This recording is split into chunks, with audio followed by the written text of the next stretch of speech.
Shalom semuanya, sebuah kehormatan kembali bertemu dengan semua keluarga besar BMC New York dan juga setiap Anda yang menyaksikan baik secara live maupun siaran ulangnya.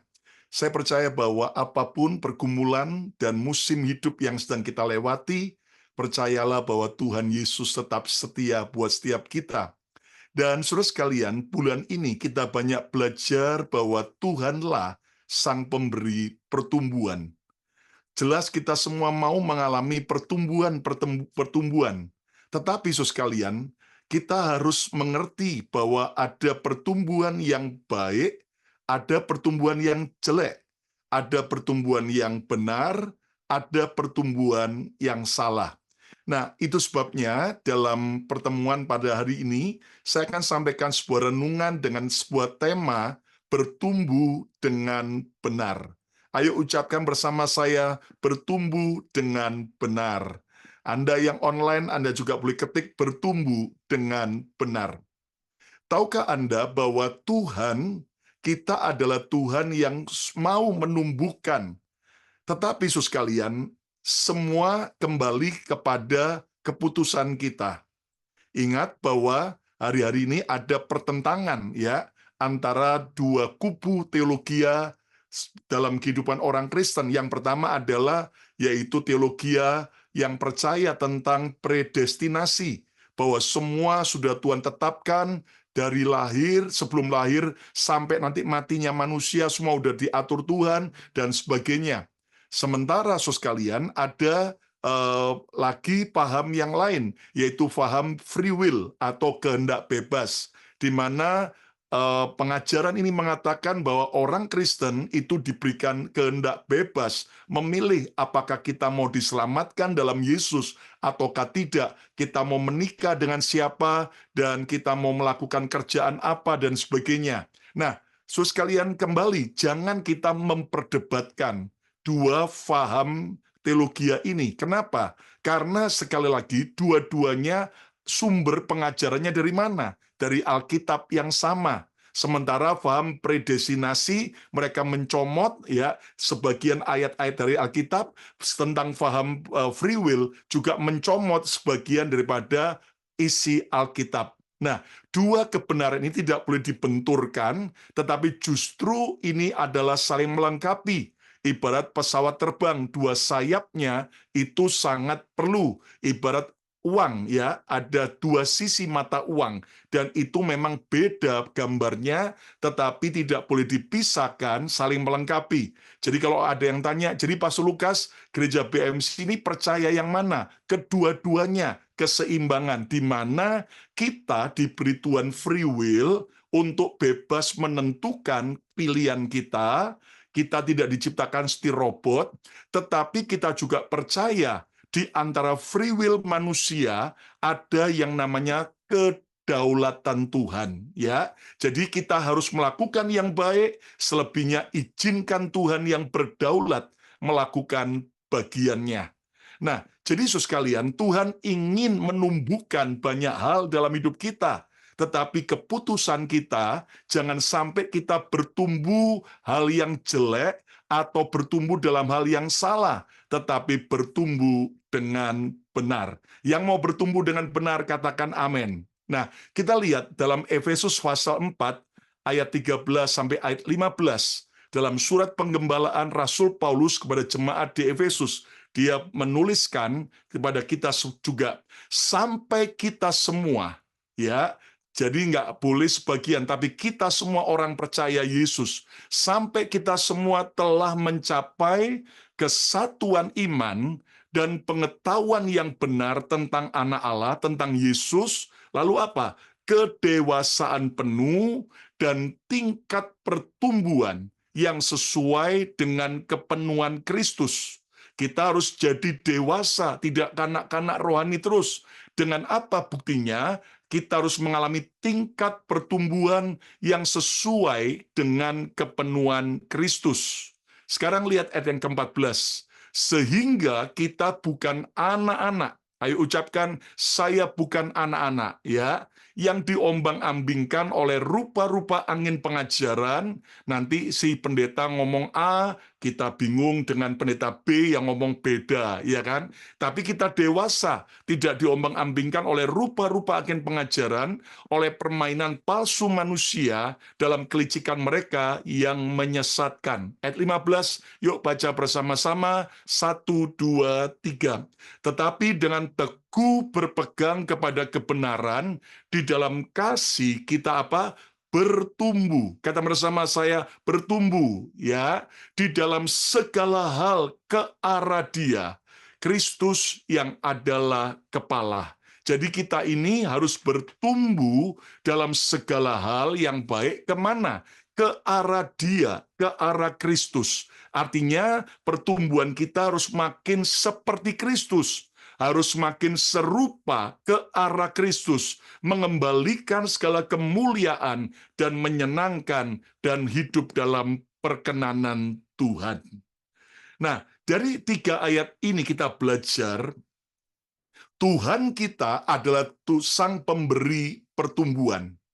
Ya. Nah, ada 2 macam pertumbuhan yang Tuhan mau kerjakan dalam bagi kita. Yang pertama adalah pertumbuhan di dalam, ya. Saya sebut sebagai inside growth, ya. Lalu ada pertumbuhan di luar, outside growth. Nah, saudara sekalian, 2 pertumbuhan ini penting. Nah, tetapi di antara 2 pertumbuhan inside growth dan outside growth, pertumbuhan di dalam di hidup kita dengan yang di luar hidup kita, di mata Tuhan, pertumbuhan yang di dalam jauh lebih penting dibanding pertumbuhan yang di luar. Ya, saya ulang lagi. Di mata Tuhan, pertumbuhan yang di dalam kita itu jauh lebih penting dibanding pertumbuhan di luar. Ya, ingat ya, kedua-duanya penting, pertumbuhan di dalam dan di luar, tapi di mata Tuhan, pertumbuhan di dalam hidup kita jauh lebih penting dibanding pertumbuhan di luar. Tetapi sedihnya, ada banyak orang percaya, ada banyak hamba Tuhan, ada banyak pendeta lebih tertarik kepada pertumbuhan yang di luar, outside growth, daripada, saudaraku, pertumbuhan yang di dalam, yaitu inside growth. Sekali lagi, sedihnya ada banyak orang percaya lebih suka, lebih tertarik, lebih fokus kepada pertumbuhan yang di luar, tanpa memperdulikan pertumbuhan yang di dalamnya. Sekali lagi, saudaraku, kedua-dua pertumbuhan ini penting, tetapi mari kita tidak boleh hanya tertarik kepada pertumbuhan yang di luar, tanpa memperdulikan pertumbuhan yang di dalam kita. Contoh, ya, contoh nih, ada banyak gereja rindu agar pertumbuhan itu jumlah jemaat bertambah banyak. Ya, saya percaya Tuhan mau kita menangkan lebih banyak jiwa lagi. Bagaimana kalau ada pendeta berkata, oh enggak penting jumlah itu, dikit nggak apa-apa, yang penting kualitasnya bagus. Loh, bagaimana kita menggenapi amanat agung untuk memberitakan Injil dan membawa semua bangsa datang pada Yesus? Jumlah penting, ya. Tetapi bukan hanya jumlah yang banyak di gereja, tapi tidak memperdulikan pertumbuhan yang di dalam, tidak memperdulikan pertumbuhan rohaninya dari jemaat. Nah, ini hal yang bahaya. Contoh lagi, saudara sekalian, hal sederhana. Saudara kalau punya anak, yang penting yang mana? Pertumbuhan yang adalah pertumbuhan fisiknya, badannya, tambah hari tambah besar, tambah tinggi, atau pertumbuhan sifat dan karakternya? Ayo, menurut saudara yang penting yang mana? Dua-duanya penting kan? Tetapi kalau Anda harus memilih mana yang terpenting, jelas yang terpenting adalah sifat dan karakternya. Tubuh anak kita itu hanya casingnya, ya, hanya bungkusnya, hanya bungkus luarnya. Tapi kalau yang di dalamnya itu sifat karakternya jelek, pemarah, ya kan, suka iri, suka benci, bahkan nggak cinta Tuhan, ya kan. Waduh, itu sangat menyedihkan. Betapa sedihnya seorang anak yang badannya makin besar, tapi sifatnya tetap seperti anak kecil. Jadi, saudaraku, pertumbuhan yang benar Jangan hanya fokus kepada pertumbuhan yang di luar saja, tapi melupakan pertumbuhan yang di dalam. Nah, pertumbuhan di luar penting, tetapi pertumbuhan di dalam jauh lebih penting. Ayo ucapkan bersama saya, pertumbuhan yang di dalam saya jauh lebih penting. Mengapa? Karena kalau yang di dalam kita bertumbuh dengan benar, yang di dalam kita bertumbuh dengan baik, percayalah yang di luar juga akan bertumbuh dengan baik. Contoh, saudara sekalian, makanya nggak usah heran, kenapa ada pendeta jatuh ke dalam skandal, baik skandal soal seks, skandal soal kekuasaan, skandal soal kekayaan. Kenapa? Karena pendeta ini, saudara sekalian, baginya adalah jabatan pelayanannya hebat. Oh, pelayanannya hebat, ya kan, diurapi, jemaatnya maju, gerejanya berkembang. Namun sayangnya, pendeta ini tidak membangun karakter yang di dalamnya. Pelayanannya hebat, jabatannya hebat, ya, pengikutnya luar biasa, tapi karakternya tetap kanak-kanak. Nah, ini yang harus kita waspadai. Ada orang Kristen sudah bertahun-tahun ikut Yesus, sudah bertahun-tahun ke gereja, tapi terus saja mudah kecewa dan terus saja on off. Kalau lagi mau dekat Natal, on, ya kan? Lagi setelah saya Natal, off lagi, tenggelam lagi. Nah, ada nggak banyak orang Kristen seperti itu? Banyak. Dan bagi mereka yang penting adalah hidup saya makin baik, makin sukses, tapi mereka lupa dan tidak memperhatikan pertumbuhan yang di dalam. Paham ya? Nah, ada juga orang yang melayani Tuhan luar biasa, aktif pelayanan di gereja, sampai dia disebut sebagai Sang Maha Hadir. Karena dia hadir di mana-mana, baik ibadah umum dia hadir, ibadah youth dia hadir, ibadah anak-anak dia hadir, sampai kebaktian wanita dia hadir, kebaktian kaum pria juga dia hadir. Dia hadir di mana-mana, saudara sekalian. Tapi, saudara sekalian, ternyata walaupun dia rajin melayani, tapi terus terikat dengan dosa-dosa tertentu.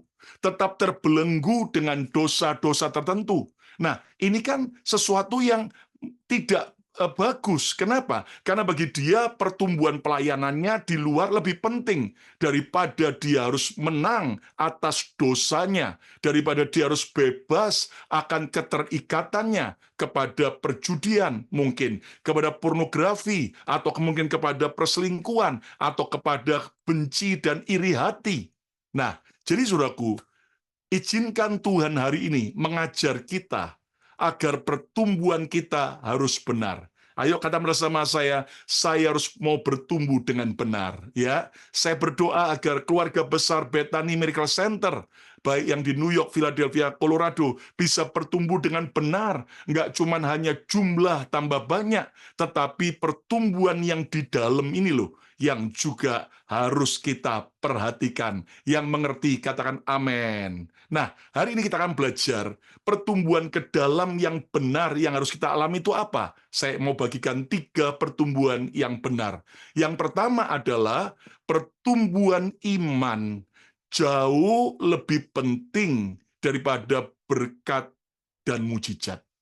Ya, saya ulang lagi. Pertumbuhan iman kita jauh lebih penting daripada berkat dan mujizat yang kita terima.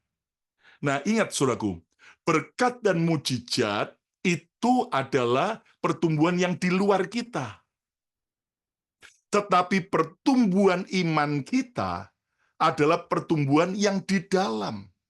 Nah, ini ya, jujur, saya ketika meresponi dan memberikan protes keras saya di podcast YouTube kita tentang seorang hamba Tuhan senior yang kemudian menyerang, ya, menjelek-jelekkan dan memalsu-malsukan gereja karismatik, bahkan dianggap bahasa roh sesat dan sebagainya. Saudaraku, jelas akhirnya saya menyampaikan semuanya dengan firman Tuhan dan dengan sopan dan santun. Dan sampai sekarang sudah viral 70.000 lebih viewernya. Ya, tetapi bagi saya bukan soal viral, itu nggak penting. Tapi kebenaran yang saya sampaikan yang jauh lebih penting. Tetapi, saudara sekalian, saya juga menyadari kita dari kelompok karismatik Ya, ingat yang disebut karismatik itu bukan cuma gereja Pantai Kosta, tetapi semua kegerakan yang mengizinkan manifestasi Roh Kudus bekerja itu adalah gerakan karismatik, ya. Baik itu adalah dari Katolik juga ada karismatik, ya. Lalu juga dari kelompok-kelompok Injili gereja Protestan pun juga ada yang sudah terbuka dengan bahasa roh lawatan Tuhan dan sebagainya dan sebagainya. Nah, jadi saudaraku, kita harus menyadari bahwa kita pun perlu berbenah. Kenapa? Karena kebanyakan kesalahan gereja karismatik adalah apa? Yang dipentingkan adalah soal berkat. Yang dipentingkan adalah soal mujizat. Loh, saya percaya dan saya memberkati setiap saudara agar saudara mengalami berkat dan mujizat. Katakan amin. Tetapi jangan sampai motivasi kita ikut Yesus itu jadi salah. Yang penting saya diberkati ke gereja. Yang penting saya mengalami mujizat ikut Yesus. Tapi lupa tentang pengenalan pribadinya, tentang Yesus. Lalu imannya nggak bertumbuh. Imannya hanya kanak-kanak. Sehingga suatu saat ketika dia tidak diberkati, malah bangkrut. Suatu saat ketika dia sakit, dia minta kesembuhan, nggak sembuh, malah kemudian makin parah. Nah, berapa banyak orang Kristen yang akhirnya rontok imannya, kecewa ninggalkan Yesus, bahkan semua doa-doanya nggak dijawab Tuhan, dia marah, pahit sama Tuhan. Nah, itu artinya apa? Imannya nggak bertumbuh. Selama ini dia hanya mementingkan pertumbuhan yang di luar, soal berkat dan mujizat. Dan ingat saudaraku, ini akan menjadi bahaya besar ketika masa sukar itu datang. Saya mau beri contoh, ya. Nggak usah lihat jauh-jauh. Lihat 12 murid Yesus. Ya, ada Simon, Petrus, ada Yohanes, ada Yakobus, ada Matius, ada juga saudaraku Thomas dan sebagainya, 12 murid Yesus. Selama 3,5 tahun, mereka itu bersama Yesus tiap hari loh. Dan mereka itu melihat banyak mujizat yang Yesus lakukan. Mereka juga menerima pengajaran Yesus. Namun anehnya, mereka segera goncang imannya. Mereka segera menyangkal Yesus saat kesukaran terjadi. Buktinya apa? Lihat Yudas Iskariot, rela mengkhianati Yesus hanya karena sakit hati ketika dia ditegur Yesus, dan juga hanya karena tawaran godaan 30 keping perak. Lihat Thomas yang ragu-ragu akan kebangkitan Kristus. Dan dia berkata, kalau aku nggak sampai mencucukkan jariku ke tangan Yesus dan lambungnya, aku nggak akan percaya dia bangkit. Lihat juga Simon Petrus yang akhirnya menyangkal Yesus 3 kali saat ditanya oleh anak-anak kecil. Saudaraku, bayangkan, saudaraku, 12 murid Yesus loh, yang 3,5 tahun tiap hari bersama Yesus. Lihat banyak mujizat, menerima banyak pengajaran, tapi goncang imannya saat kesukaran terjadi. Nah, ini loh, persoalannya di mana? Mereka terjebak hanya pertumbuhan di luar. Keren nih, bisa jalan di atas air. Keren nih, mengenyangkan 5.000 orang hanya dengan 5 roti dan 2 ekor ikan. Keren nih, wow, ngusir setan. Keren nih, membangkitkan orang mati dan hidup lagi. Loh, itu saya percaya sampai hari ini Tuhan tetap sanggup lakukan mujizat dan berkatnya. Katakan amin. Namun kalau iman kita yang di dalam nggak bertumbuh, wah, baru putus pacar langsung mau bunuh diri. Ya kan? Baru tiba-tiba ternyata ya kan doanya nggak dijawab Tuhan, sampai orang yang dicintainya meninggal, langsung murtad tinggalkan Tuhan. Nah, jadi saudaraku sekali lagi ya, dari hal ini kita belajar pertumbuhan iman yang di dalam kita jauh lebih penting dari berkat dan mujizat. Seperti Sadrak, Mesak, Abednego. Sekalipun Tuhan tolong kami, ataupun Tuhan tidak tolong saya, kami tidak akan pernah menyembah yang lain. Kami akan tetap setia kepada Tuhan Allah Jehovah. Ini loh iman yang bertumbuh. Sekalipun saudara diberkati, ataupun tidak diberkati, apakah saudara mau tetap setia ikut Yesus? Sekalipun doa-doa kita dijawab Tuhan, ataupun semuanya berbalik, bahkan terburuk sekalipun, apakah engkau mau tetap setia melayani Yesus? Nah, ini ditentukan oleh pertumbuhan iman kita. Kalau orang imannya bertumbuh, kalau orang imannya berakar kuat dalam Kristus, dan ikut Yesus bukan untuk diberkati, ikut Yesus bukan untuk mengalami mujizat, tapi ikut Yesus karena menerima Yesus, Sang kebenaran, Sang Juru Selamat, yang memberi kepastian keselamatan. Berkat dan mujizat hanya bonus. Kata bersama saya, hanya bonus, ya. Tetapi dapat Yesus, percaya Yesus, mengenal Yesus, itulah segala-galanya. Amin, saudaraku. Lihat, Paulus mengingatkan kita, 2 Korintus 10 ayat 15. Lihat 2 Korintus 10 ayat 15. Kami tidak bermegah atas pekerjaan yang dilakukan oleh orang lain di daerah kerja yang tidak dipatok untuk kami. Lihat, Paulus nggak mementingkan soal yaitu pertumbuhan yang di luar. Tapi lihat, tetapi kami berharap bahwa apabila imanmu makin bertumbuh, nah ini loh, apabila imanmu yang di dalam makin bertumbuh, kami akan mendapat penghormatan lebih besar lagi dari antara kamu jika dibandingkan dengan daerah kerja yang dipatok untuk kami. Saudaraku, lihat bagaimana Paulus menjelaskan, walaupun ada banyak hamba-hamba Tuhan, rasul-rasul yang lain waktu itu, yang ternyata dipakai Tuhan luar biasa, tapi Paulus lebih tertarik dengan apa? Pertumbuhan imanmu. Bahwa apabila imanmu semakin bertumbuh, itu akan mendapatkan penghormatan. Artinya Tuhan senang, Tuhan menghormati orang percaya, hamba Tuhan yang juga mementingkan pertumbuhan iman yang di dalam. Pertanyaannya sekarang, bagaimana dengan iman saudara?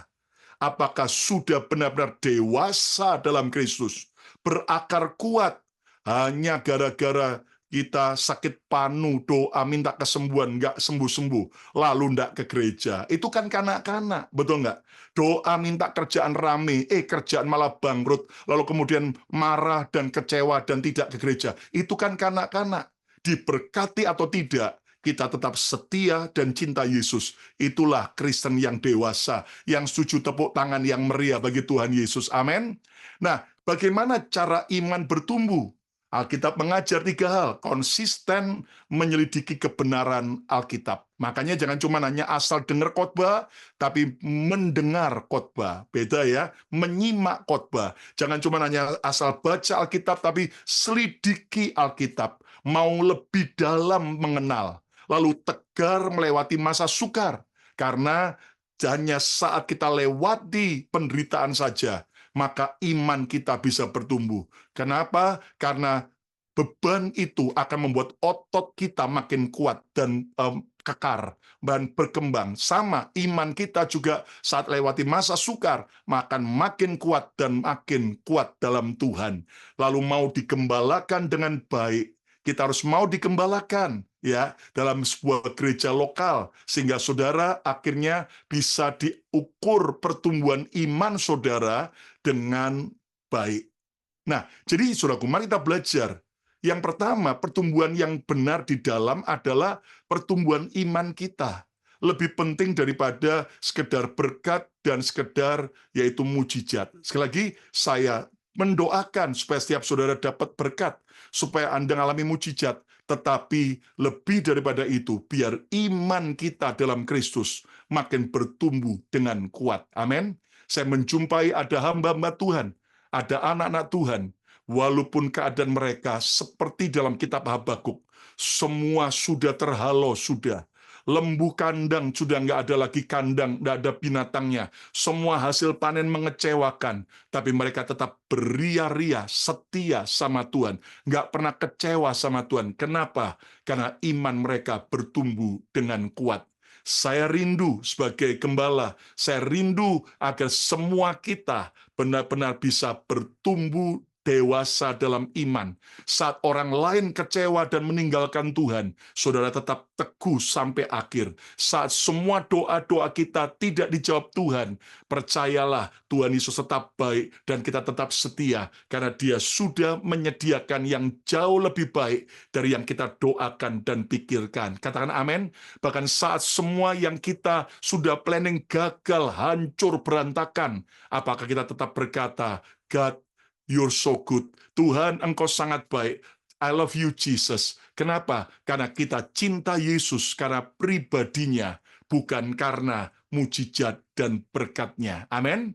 Yang kedua, pertumbuhan yang benar yang di dalam yang harus kita alami adalah pertumbuhan karakter.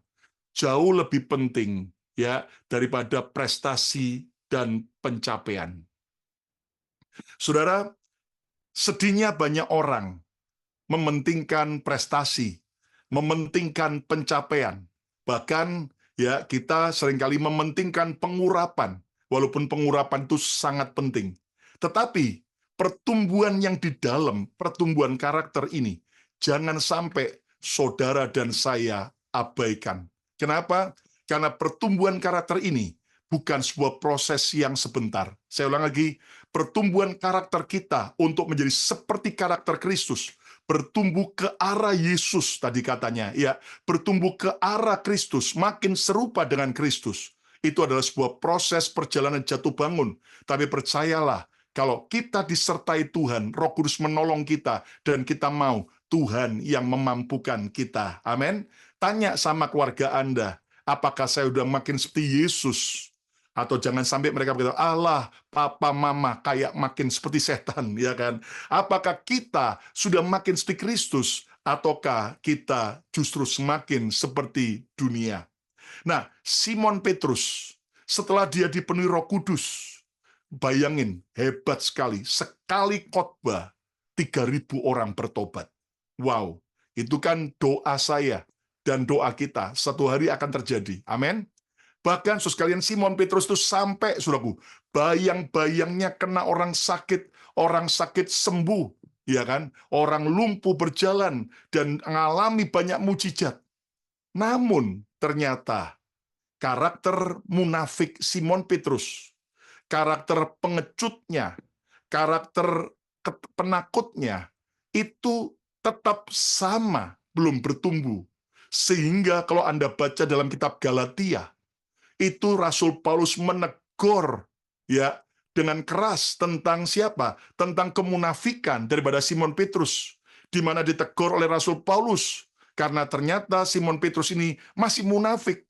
Sebelum Yakobus, saudara Yesus dengan rombongan dari Yerusalem datang ke Galatia, Petrus makan, ngobrol dengan orang-orang yang tak bersunat. Tapi begitu, sekalian, rombongan Yakobus datang, Petrus mulai pengecut, dia takut kalau sampai dibilang begini-begini, lalu dia pura-pura tidak mau bergaul dengan orang-orang Kristen, orang-orang percaya yang tidak bersunat, bahkan kayak pura-pura tidak kenal. Nah, Rasul Paulus lihat kemunafikan itu, ditegur. Kenapa? Gara-gara Simon Petrus munafik, maka beberapa orang-orang yang lain, termasuk Barnabas pun, ikut-ikutan munafik, jadi pengecut seperti Simon Petrus. Anda bisa bayangkan, seorang hamba Tuhan sekali berbesar Simon Petrus saja, yang diurapi dipakai Tuhan, pencapaian yang di luarnya hebat, tetapi sayangnya pertumbuhan karakternya itu tidak seimbang. Nah, jadi kita harus bertumbuh ke arah Kristus. Ayo katakan bersama saya harus bertumbuh ke arah Kristus. Ya, karakter kita yang lama mau diubah jadi sama dengan karakter Kristus. Galatia 5 ayat 22 sampai 23. Ayat yang terkenal, mari kita baca bersama-sama 2, 3. Tetapi buah roh ialah apa? Kasih, sukacita, damai sejahtera, kesabaran, kemurahan, kebaikan, kesetiaan, kelemah lembutan, penguasaan diri. Tidak ada hukum yang menentang hal-hal itu. Wow. 9 ini sifatnya siapa? Ayo. Sifatnya Tuhan. Dia Tuhan Maha Kasih, Dia Tuhan penuh sukacita, Dia Raja Damai, Dia Tuhan Sang Penyabar, Tuhan yang penuh murah hati, lalu juga Tuhan yang maha baik, Tuhan yang setia, Tuhan yang lemah lembut, Tuhan yang punya penguasaan diri, dan ini semua adalah sifat Kristus. Nah, 9 karakter Kristus ini harus terus bertumbuh di dalam kita. Apa saja? Ada kasih, ada sukacita, damai sejahtera, kesabaran, kemurahan, kebaikan, kesetiaan, kelemah lembutan, penguasaan diri. Ayo kita berhenti dulu. Coba cek dari 9 ini. Sudah makin kuat nggak 9 karakter Kristus di dalam hidup kita? Ayo, sabar, sabar, sabar. Sudah sabar enggak kita? Mungkin sama jemaat atau sama orang luar, sama bos kita, sabarnya bukan main. Sebaliknya, sama istri kita. Sama suami, ayo, sudah sabar enggak? Sama anak kita, sama orang tua kita, sabar enggak? Waduh, ini PR juga buat saya, ya kan? Dalam wedding anniversary ke-24 tahun, saya sadar, ya kadang-kadang kita ini, saudaraku, sabar dengan orang luar, tapi sama keluarga kurang sabar. Makanya tambah tua, tambah harus makin apa? Sabar. Amin. Ucapkan bersama, sabar itu subur, ya. Tidak sabar cepat masuk kubur, ya. Jangan cepat mau masuk kubur loh ya, Bapak Ibu. Ayo, soal kesetiaan. Apakah kita tetap setia? Walaupun kita sedang dalam keadaan sudah nggak punya alasan lagi untuk setia. Ya, lemah lembut. Ayo, lemah lembut enggak. Ini lemah lembut ya, bukan lemah gemulai ya. Lemah lembut.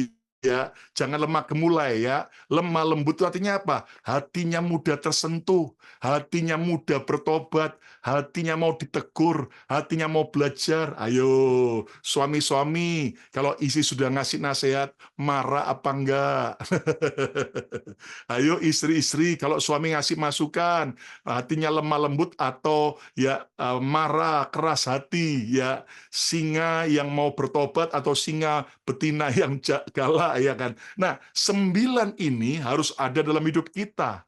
Makin kita diberkati, makin murah hati apa enggak? Atau makin pelit. Nah, ayo kita belajar pertumbuhan karakter yang di dalam ini loh, yang harus kita pentingkan, jangan diabaikan. Makanya nggak heran sih, ada banyak orang ya akhirnya di luaran tanpa sadar. Mereka seringkali lihat, orang Kristen, ke gereja tiap hari, Minggu, Alkitabnya besar, bajunya keren, putih-putih, ya. Tapi ternyata kelakuannya nggak beda dengan orang dunia. Yang lain mau maki-maki, ya kan? Yang kita juga maki-maki, ya kan? Nah, hati-hati, termasuk di sosial media, kita harus waspada loh ya. Ini di Indonesia lagi viral kan, masalah Fufu Fafa. Ya, itu padahal sejak 2014 sebelumnya sampai sekarang, dan ternyata para netizen curiga dan mereka menemukan beberapa ya bukti-bukti jangan-jangan ini pemilik akunnya Fufu Fafa adalah salah seorang ya penguasa di Indonesia. Dan akhirnya jadi viral, jadi trending topik beberapa saat terakhir ini, saudaraku. Dan saudaraku, dalam sosial media hati-hati loh. Karena kadang-kadang walaupun kita pakai akun palsu, ya sekarang ini semua bisa di-tracking, ya. Hati-hati, kenapa? Karena ternyata ada orang yang sepertinya sopan, tapi dengan buat akun palsu ngomongnya jorok, ngomongnya kasar, ngomongnya sesuatu yang, saudaraku, nah, apakah betul ini punya daripada si penguasa? Ya kita nggak tahu, yang tahu Tuhan saja, ya kan? Walaupun Menteri Menko Info ya sudah berkata bukan ya, tapi netizen berkata loh, jadi kalau bukan berarti punyanya siapa, ya kan? Nah, tapi kita nggak ngeributin punya siapa lah. Yang penting bercermin buat kita. Hati-hati. Kenapa? Karena apapun sekarang yang kita posting atau yang kita ketik di WhatsApp, kita sudah bisa hapus. Tapi jejak digital itu akan tetap bisa di-tracking walaupun sudah sekian lama, ya. Jadi mari kita lebih bijak untuk kita bersosial media, ya. Apalagi jangan sampai kemudian di sosial media saudaraku kita memaki-maki, kita ngomong jorok, ngomong kasar, karena apa yang kita ucapkan suatu hari harus kita pertanggungjawabkan. Oke, ayo kata bersama saya harus bertumbuh dalam karakter, ya. Karakter seperti Kristus, makin seperti Yesus. Ya, lihat kehebohan orang-orang Indonesia, lihat keteladanan, kesederhanaan, kerendahan hati Paus Fransiskan, ya, Fransiskus yang datang ke Indonesia dan saudaraku menjadikan sebuah momen untuk kita belajar selain toleransi, kerukunan, tapi juga kerendahan hati, ya. Jadi kita belajar yuk, nggak makin sombong, tapi makin rendah hati. Katakan amin. Nah, yang ketiga, yang terakhir, pertumbuhan di dalam, ke dalam yang harus juga kita alami adalah pertumbuhan kecantikan hati. Jauh lebih penting daripada penampilan dan pujian orang. Nah, ini ya, saya sebut istilahnya pertumbuhan kecantikan hati. Jauh lebih penting daripada penampilan dan pujian orang. Nah, kekasih Tuhan, kenapa? Karena kita harus mengerti dan belajar bahwa ternyata, saudaraku, kita harus memahami hati kita ini harus hati yang cantik. Kata bersama saya, hati saya harus cantik. Ya, ayo kita lihat ayat yang terakhir, 1 Petrus 3, ayat 3 sampai ayat yang keempat. Dikatakan apa? Perhiasanmu janganlah secara lahiriah, jangan cuma hanya yang di permukaan, yaitu dengan mengepang-ngepang rambut, ya para sekarang nggak mau disebut AI, tapi sekarang mau disebut CCCC.